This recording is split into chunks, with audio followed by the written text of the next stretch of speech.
The Retirement Cafe Podcast, Episode 25, Investing Successfully for the Long Term with Professor Elroy Dimson. Retired or thinking about retirement? You've come to the right place. Welcome to the Retirement Cafe Podcast. In each episode, we bring you an important conversation with insight, tips and knowledge, all designed to help you live a fulfilling and successful life in retirement. Here's your host, Chartered Financial Planner and Accredited Later Life Advisor, Justin King. So, welcome to the Retirement Cafe Podcast, and I've got another fantastic guest for you this week. This is Professor Dimson. Now, Professor Dimson joins me over the wonders of the internet this morning. He's in London, and I met Professor Dimson. Well, I've actually known about Professor Dimson for a number of years. I've got his book, his great big book, he's a co-author of The Triumph of the Optimists on my bookshelf, and Professor Dimson was lecturing at the Science of Retirement Conference at the Science Museum in London a couple of weeks ago, and has very kindly agreed to come on the podcast this morning. So welcome, Professor Dimson. Well, thank you for inviting me. Thank you for your hospitality. Justin, I enjoyed meeting you at the Science Museum and enjoyed our conversations. And so it's really good to have an opportunity to pick up and to talk in a little bit more detail. Fantastic. Professor Dimson, would you be able to tell our audience who may not know of you, who are you and what's your speciality? My name is Elroy Dimson. I spent a little bit of time in what we academics call the real world, but then went to do a PhD at London Business School and thought I'd work out what I'd do afterwards. But afterwards did not happen for a long time. I joined the faculty at London Business School where I taught asset management, investment management for a long time. 10 years ago, I relocated to Cambridge University. Cambridge University is probably the wealthiest educational institution in Europe. And so there's some big issues to think about for the long-term investor. The listeners today will be long-term investors, but perhaps without quite so much in the way of zeros at the end of their investment. Right, absolutely. So, yeah, I mean, the long-term investor, obviously, this is for people who are investing in their lifetime, and most people are investing in their lifetime, they're really considering their retirement years, probably, the point where they're not earning any longer. So, what can people expect, do you think, from their savings and their pension pots? Well, I've taught investment management, as I say, for several decades. And what you would do if you're a long-term investor is different from what you do if you've got money that you need to spend tomorrow or next year. So the dilemma for impending retirees and retirees is this, that an ideal financial plan will leave you, during your last day on earth, spending your last £1 coin. Only you don't know how much it's going to be. So in essence, you have to plan on leaving a bequest, and you hope that the bequest will be small because you've lived a long time. So when you plan for retirement, you're actually thinking in part about people to whom you'd like to give your money afterwards. You don't want to plan to spend it all down by the age of 65 or 70 or 75, because who knows, you may live like my father did live for 100 years. Absolutely. So it's quite a challenge, isn't it? I mean, if you knew your date of death, of course, it would all be a lot easier. It'd be a lot more depressing, Justin. Well, I guess if it was imminent, we'd be spending our retirement pots on cruises and fantastic holidays. Absolutely. So the issue is you'd like to be able to spend those sorts of sums in the future. And what's more, some of the surprises in life are ones which are more expensive as you get older. So your clothes may be cheaper. You may not get quite such fancy clothing. You may not plan on such fancy holidays. But there may be unexpected and undesired expenses. And that means you've really got to leave quite a lot for the long-distant future. And today, that's really difficult. It's really difficult because if you stick your money in the bank, they will give you so little back in return that what they're essentially promising is that they will give you something which has lower purchasing power than it did on the day that you gave them the money. And that means you've got to do something and not just rely on sticking your money in a deposit account. So what do you do to seek this higher return? There's lots of choices, I suppose. There could be property, there could be equities, there could be bonds, which we know as fixed income. What's the right choice? We used to think that the right choice would be similar for everyone. It clearly isn't. You've given one illustration of that. Property, you could expect that to have a somewhat higher yield. For those who are fit and able to maintain the property, to not only maintain it physically, but to deal with all of the complications of renting out a property, there may be higher returns.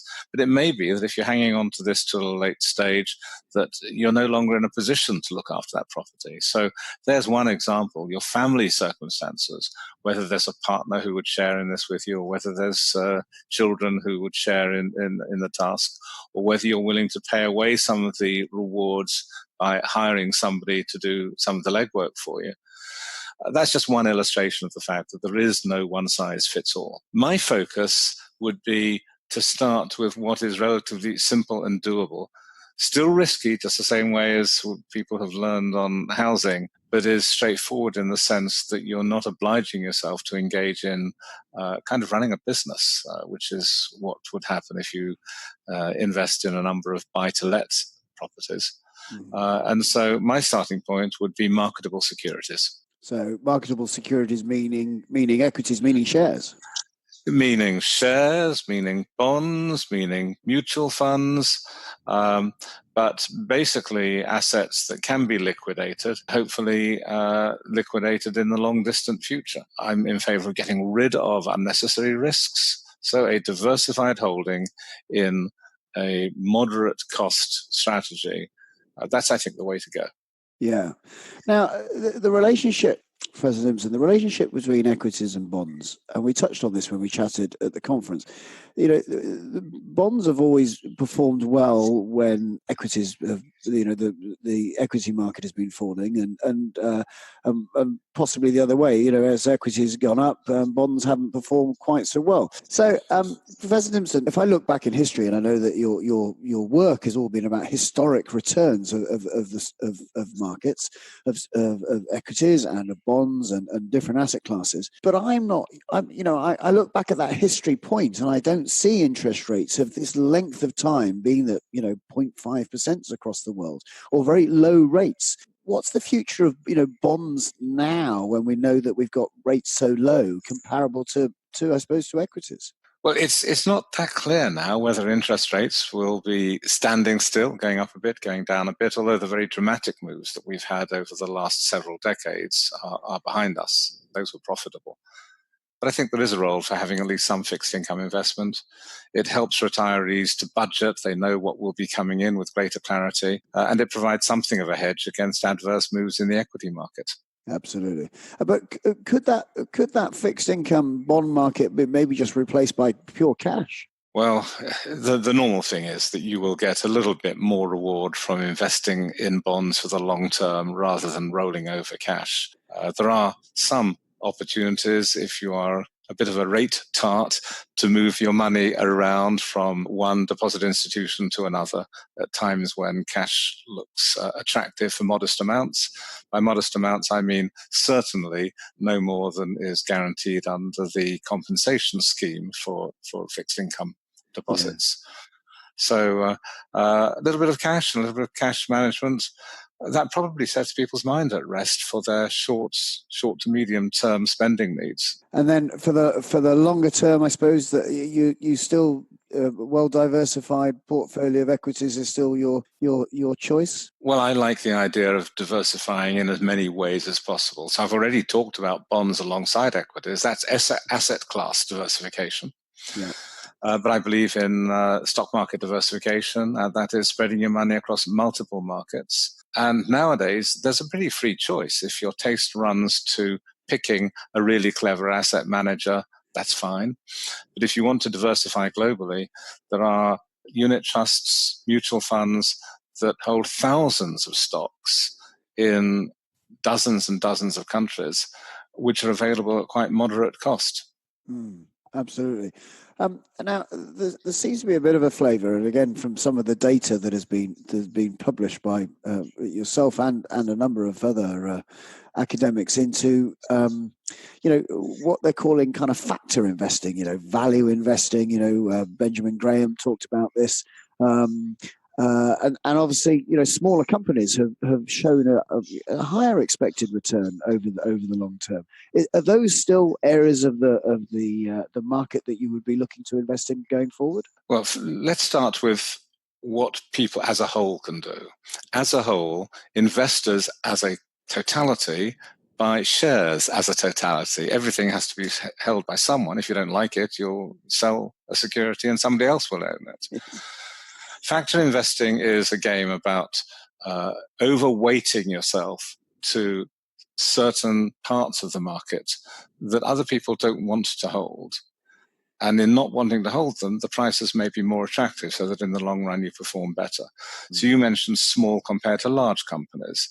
Other things equal, if you've got two companies which do exactly the same thing, one is small and illiquid and requires quite a lot of monitoring if you're going to buy a lot of those little companies, compared to one big company which does the same thing, well, you'd rather have the big liquid company. One would expect that to push down the prices of small companies so that the long-term investor can profit from that, profit from the fact that some people really will pay away a bit of their return in exchange for liquidity. So that's one factor. But there are many other factors like that. There must be at least half a dozen that are well documented. There's probably 600, not 6, which people claim they've spotted. They seem to work within a particular time period, but whether they will work afterwards, that's a lot less clear. So factor investing has become very popular, and people who are buying factor-based products, that is, investment products that are tilted towards value rather than growth, or towards small size rather than large size, or towards stocks that have momentum in a particular direction, you shouldn't plunge into your favorite factor. A modest tilt would be as much as you ought to be doing. Absolutely. Okay, so again, we revert to this doctrine as you mentioned right at the beginning, which of course was diversification. So not only in country diversification, and then diversification within those countries' markets. If you are going to look at allocating your assets to some of those valuable smaller companies. So, Professor Dimson, we're there's often a crisis of the day, and the market reacts to kind of new news or new shocks, etc. But on everyone's lips at the moment is Brexit. What's going to happen? What's going to happen to the country? What's going to happen to the stock market? How should we be concerned about this? Well, let me give you the potted history of the 23 countries for which we have data from 1900 up to 2019. And when we look at those countries, the more traumatic they were, the better the returns were. So if you run forward through time, and you don't use any hindsight, you don't assume any foresight. If you were to buy into stock markets which are experiencing difficulty, what I mean by difficulty is a low economic growth rate, a currency which is depreciated, high inflation, any of these sorts of indicators, including a high dividend yield, which is an indication that stock prices have declined, then what you find is that in the long term, you have a rockier ride, but buying these low-quality stock markets gives you a higher return. And so you can follow a strategy of chasing after bad news. And I think what you're talking about is people who, when they see bad news, want to avoid investments. Yeah. They've left it too late. What they need is a crystal ball. If they know bad news is going to happen next time period, well, by all means, avoid it. But actually, what we know is what's happening today. So today is Brexit time. If we had known about Brexit, we might have invested and avoided exposure to sterling compared to stronger currencies. We didn't know about that. My view would be you should be buying for the long term. Here's a phrase that you must have had with a dozen of the people that you've interviewed for this show, and that is that the important thing is time in the market, not timing the market. Absolutely. Being cautious because of the Brexit story, it's just too late. You should be sticking with a long-term strategy. Yeah. Yeah, absolutely. And as financial planners, in essence, of course, we do that all the time. And I run a model, and I look at it, and I think that the statistics show that the most rolling 5-year periods in the market have been positive. I think you may correct me on my numbers, but I think it works out about, since the 1900, about 84% of the time 5-year rolling periods have been positive, and therefore, if I've got cash or fixed income to provide any needs in the first 5 years, or the 5 years coming in anyone's retirement, and then the longer term money can actually be put in the capital markets. And maybe that's my model. I mean, whether it's right or wrong, it seems to also have less impact or emotional impact on clients when we have those serious downturns. And I can go, look, your plan says we weren't withdrawing from that investment strategy anyway. We've got the cash and we've got the fixed income to be able to provide the income needs required. Well, I think anything which helps self-control is important. One of the major roles for financial planners is to guide people through a long-term strategy. And that, I think, is part of the service that they deliver. And that means also people who have got a planner to guide them on their investments should stick with that one person unless there's a strong and compelling reason to switch. Because otherwise you'll move from one person to another who has a different frame of mind, and it's costly to switch. Yeah. So having a long-term strategy and sticking to it is much more important than having a new long-term strategy every couple of years when you switch from one advisor to another. Absolutely. Wise words. Well, thank you so much for taking the time out of your busy schedule to chat to me this morning. It really has been fascinating. And we'll put in the show notes information about how people can read your books. Is there anything that you'd like to say to the listeners before we sign off? Well, we update the book you referred to when we started Triumph of the Optimists each year. This is work which is done with two colleagues of mine that I've worked with for a very long time, Paul Marsh and Mike Staunton. And we update this with a new book each year. There is a summary edition of that book, which is available for free download. And what I'm going to do after we've finished talking is give you a link that you can make available in your notes on this program. Well, that's very generous of you, and that's really fantastic. Really enjoyed chatting to you this morning. Once again, thank you, Professor Dimson. It's my pleasure. A big thank you to Professor Dimson for joining me for this episode of the Retirement Cafe podcast. You can find the show notes for this episode along with some useful links, including the link to the free-to-download Professor Dimson's book, Triumph of the Optimists. 101 years of global investment returns at the retirementcafe.co.uk. Next week, I welcome Edwina Brocklesby to the podcast, better known as Iron Gran. Eddie had an unsporty youth but took up running age 50 and became the oldest British woman to complete an Ironman triathlon at age 72. So tune in next week to hear Edwina's story. Until then, this is Justin King, helping you feel more informed in your retirement. Thank you for listening to the Retirement Cafe podcast with Justin King. To find out more, you can find us online at theretirementcafe.co.uk.